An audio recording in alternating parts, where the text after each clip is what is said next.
Hello, YouTubers. Welcome to Level-Headed News. This is Brenda, your host.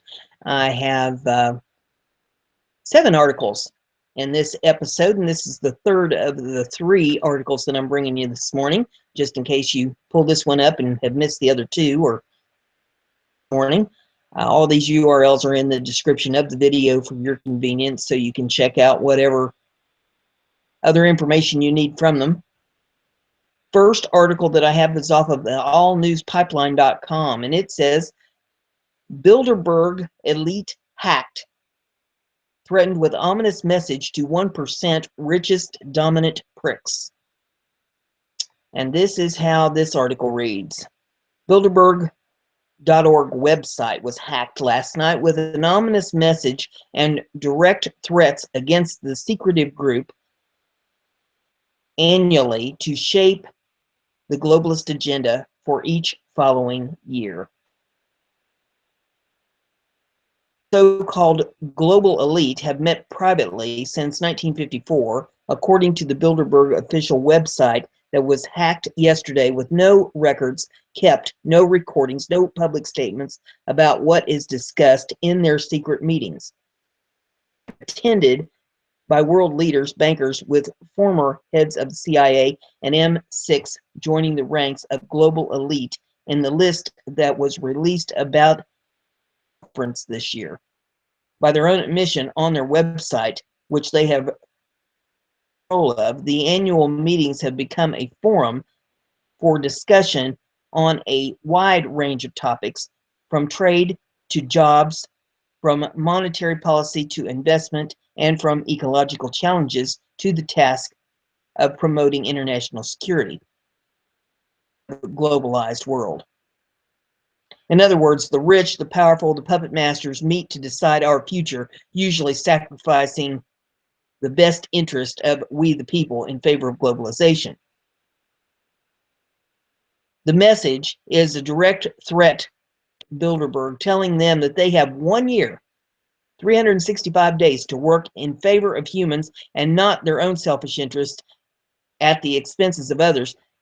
The threat is that if they do not, the hacker group that calls itself Hackback Movement and Anonymous says, we will find you and we will hack you. We will control your expensive connected cars. We control your connected house security devices. We control your daughter's laptop. We control your wife's mobile. We tape your secret meetings. We read your emails. We control your favorite escort girl smartwatch. We are inside your beloved banks, and we are reading your assets. You won't be safe anywhere near electricity anymore. The mystery comes by way of how the message to the people and the message to the wealthy political 1% richest dominant pricks is typed, with capitalization randomly interspersed throughout the entire text. The wording itself, specific references to wife's mobile and daughter's laptop, and the weird reference to favorite escort girl smartwatch, among other strange statements in both messages. You can click on to enlarge an image here in this to actually see the letter itself. It'll open it up in a new tab and blow it up big enough you can read it. It appears there may be a message within the message, which may be an interesting mystery to try to solve. A side note is highlighted by RT article both about Bilderberg hack, pointing to the bottom of the message placed on Bilderberg's website, where it says, "Cheers, Fisher." A cryptic note at the end of the hacker's statement praises Phineas Fisher as the greatest human alive. Fisher is a self-described hacktivist who claimed responsibility for hacking the British-German surveillance company Gamma International in 2014 and cracking the hacking team in 2015. He also took credit for taking more than 300,000 emails and documents from Turkey's ruling AKP party in June of 2016. The documents were subsequently published by WikiLeaks. Since the WikiLeaks documents were so prominent during the 2016 presidential election cycle, with emails from DNC and the Clinton campaign released almost daily heading into Election Day, we have to wonder if that reference is one of the messages within the message, implying that they or Fisher were behind the original leaks, perhaps countering the Obama administration's assertion that the message, specifically the one to the Bilderberg group itself, which the hacks called 1% richest dominant pricks, shows described in the details of the video below, have no safe spaces, is just not an ominous warning, but a direct threat. Major blows the globalists have already taken after the Brexit vote, the U.S. election of Donald Trump, and the failure of the globalists in the Italy referendum, that their worldview of globalism is being rejected in favor of nationalism all across the world. This latest threat from these unknown hackers most likely has Bilderberg elites scrambling to protect their secrets, their deviancy, and their assets. As we have already seen from Barack Obama's latest temper tantrum over the U.S. election, where his globalist vision was repudiated as he attacks Israel and Russia in the last bid attempt to prevent Trump from destroying the New World Order the globalists have implementing across the globe. These so-called elites are dangerous when cornered.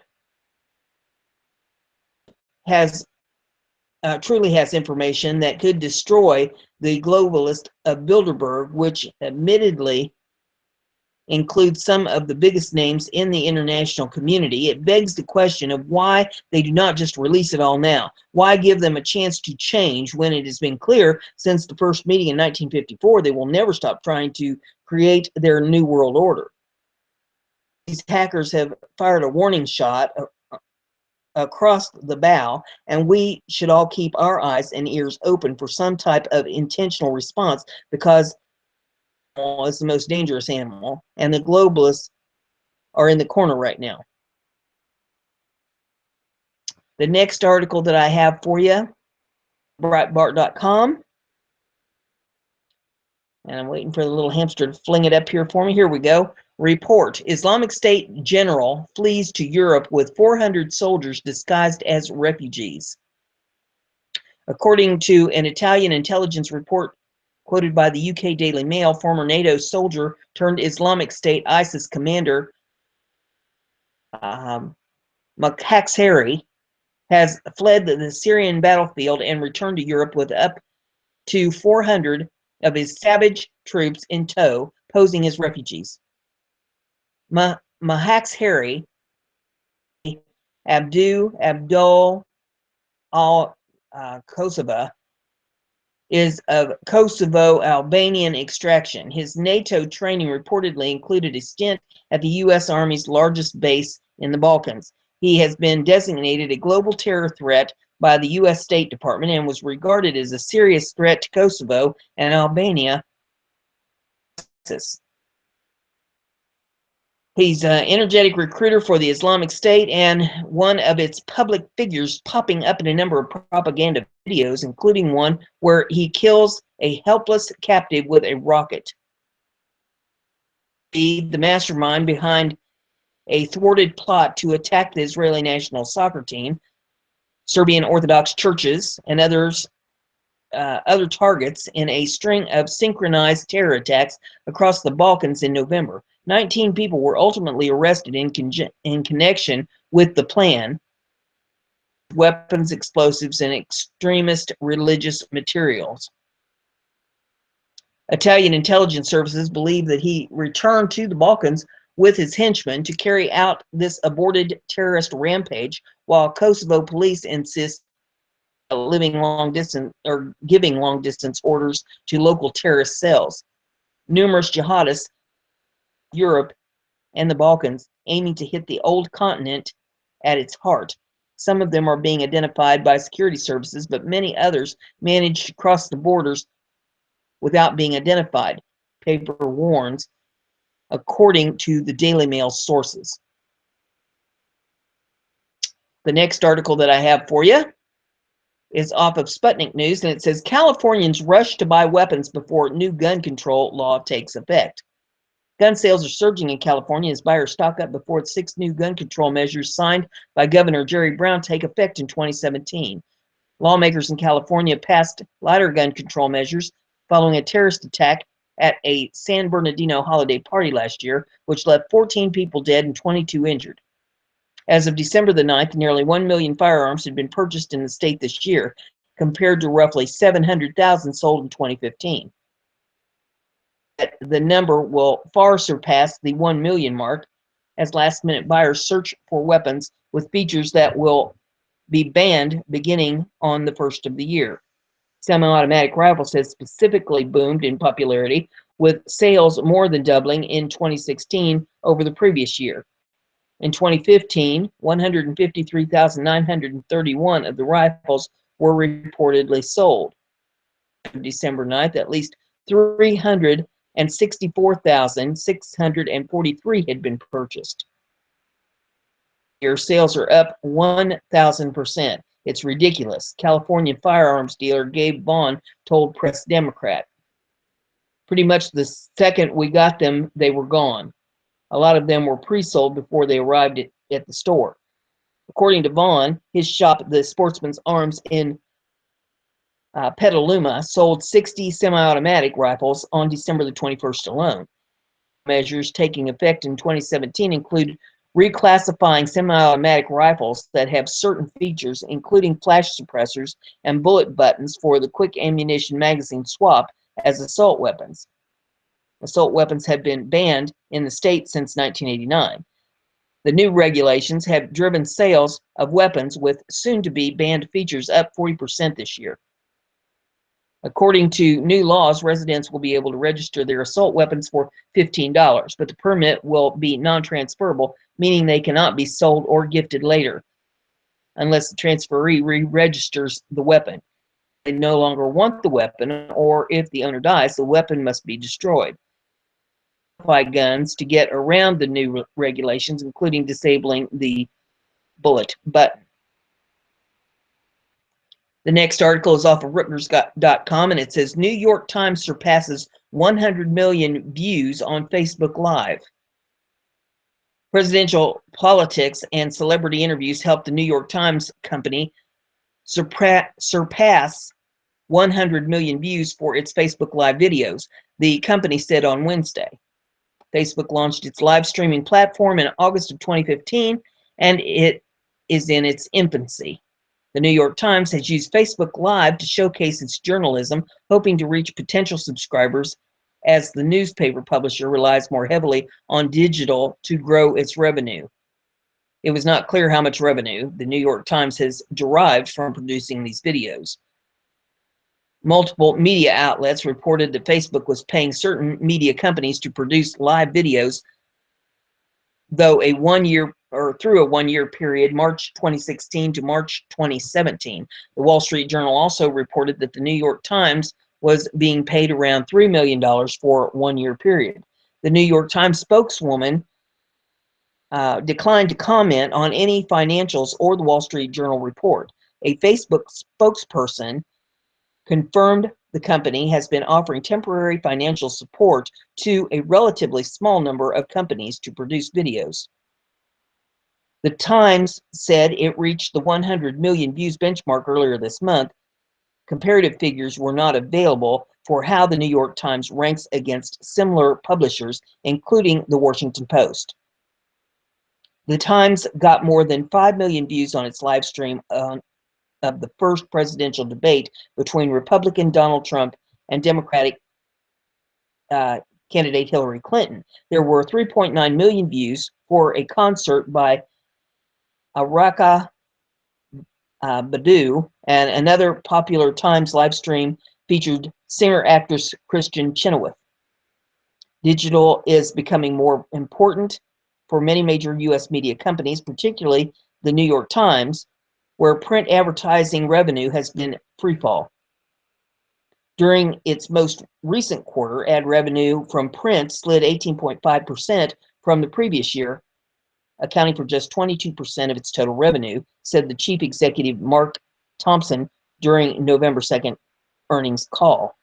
Digital ad revenue, which saw a 21.4% rise, now accounts for 35.5% of revenue at the New York Times. Earnings call, Chief Revenue Officer Meredith Coppett-Levin said video was becoming more of a factor in growing digital ad revenue. The next article I have for you is off of ScienceAlert.com. Scientists have created the thinnest possible electrical wire, measuring just 3 atoms wide. Scientists have developed the thinnest possible electrical wires using tiny bits of diamonds called diamondoids, just 3 atoms wide. The wire, which fits together at a nanoscale, much like molecular Lego, is made of a string of diamondoids attached to sulfur and copper atoms, and the unique way they link up could lead to fabrics that generate electricity simply through movement. Is that we can make tiny conductive wires of the smallest possible size that essentially assemble themselves, says researcher Hao Yan from Stanford University.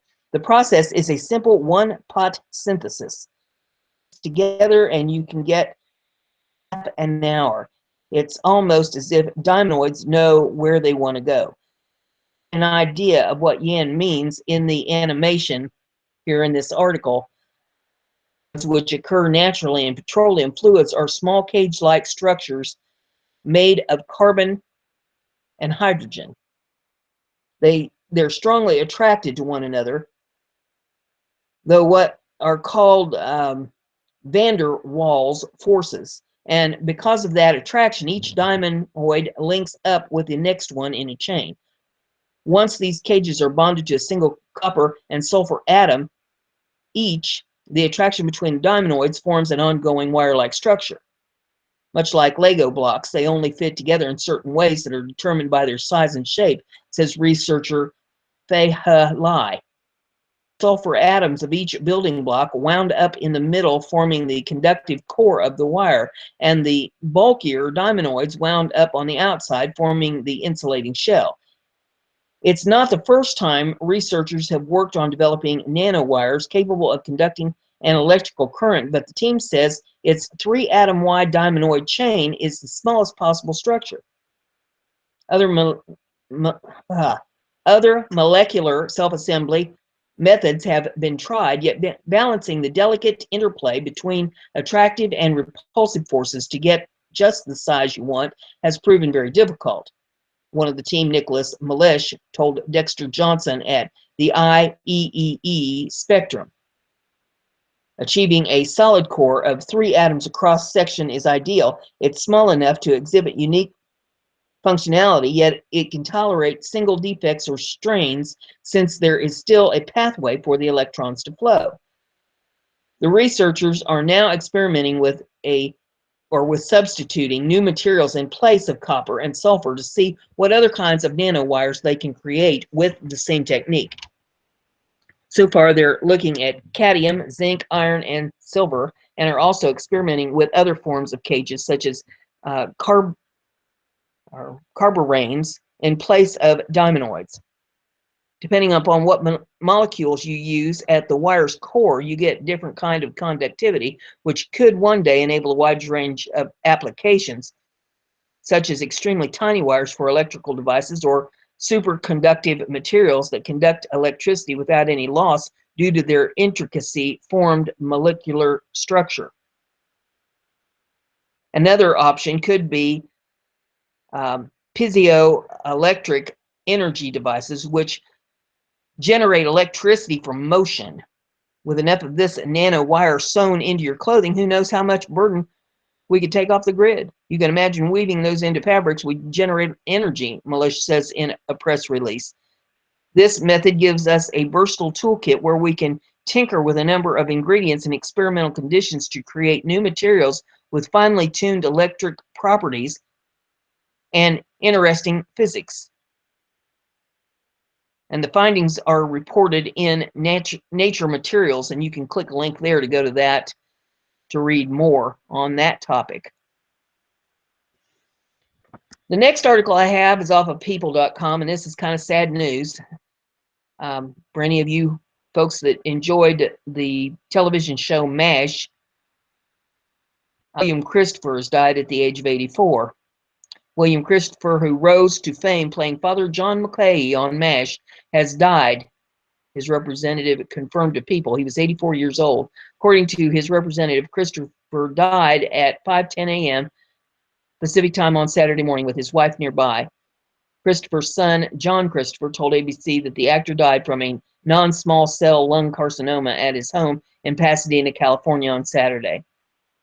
According to his representative, Christopher was diagnosed with cancer a year and a half ago. He had begun a new treatment about a month ago, but his health deteriorated about a week ago. He entered the hospice care on Monday, December the 26th. He was not in pain. He went peacefully, his representative said. Christopher had a long list of TV credits, including appearances on Hogan's Heroes, Gomer Pyle, USMC, The Love Boat. He also did voiceover work at the 1980s hit Smurfs. He most recently portrayed Father Tobias in an 11-episode guest stint on Days of Our Lives in 2012. Christopher, who was a real-life Methodist priest, according to TMZ, often played men of God in his frequent TV appearances. The actor, who was born in Evanston, Illinois, is survived by Sarah and their two sons, John and Ned. So rest in peace, Mr. Christopher.